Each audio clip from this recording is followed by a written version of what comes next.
This video will be about how the quantum theory relates to atoms, and I'll be talking about the ionic bonds that bring together elements on the periodic table and how they are structured on the periodic table so you can know how to form the compounds. So when you are forming ionic compounds, you're trying to get it so that the valence electrons are equal to 8. So on the periodic table, on the very left side, very left column, where the non-metals are, or the metals rather, you have 3. You have 3 plus, and when you go to the right, you have 2 plus. Right, one more, you have 1 plus, and then you have all like the alkaline metals and middle metals. Then you go to the right, where the noble gas metals are, you have 3 minus, and you actually skip a row skip the row with like carbon and whatnot. And then you have 2 minus, 1 minus, and 0.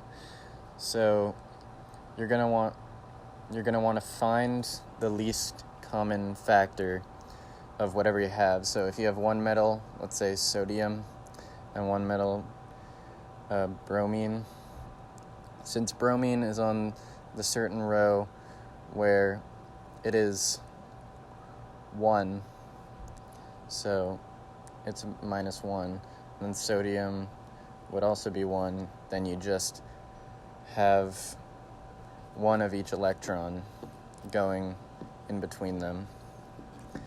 And then if you have one with like 3 and 2, so one on the very left side of the periodic table and one on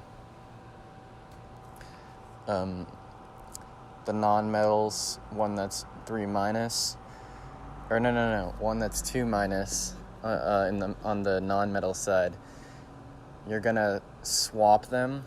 So you have the cross method, where you on the non-metal side, if you have the 3, you're gonna put that onto the non-metal, and the non-metal 2 you're gonna put onto the metal. So you're gonna like swap the number of electrons, so they both cancel out to have 8 valence electrons.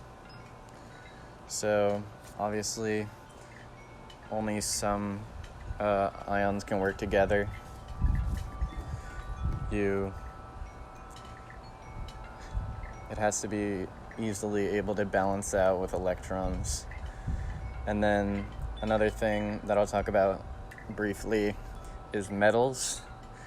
And they're a bit different from ionic compounds because when they form things, the electrons can move freely throughout both of the elements.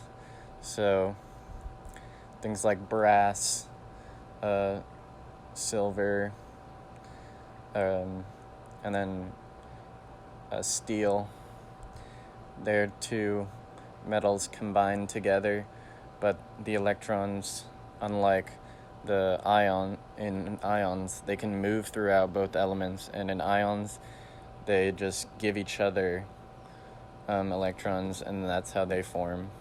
So there's like a difference between metals and non-metals forming and just metals forming, and this is all happening in the quantum level, so you can't see this going on. It's just going on all around you,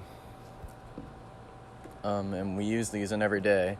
If we didn't have these, then the world would just be pure elements. I mean, we're made of compounds, and we use compounds. We use metals, but metals aren't considered compounds, but we do use metal mixtures and ionic compounds in our daily lives. So yeah, that's what it is.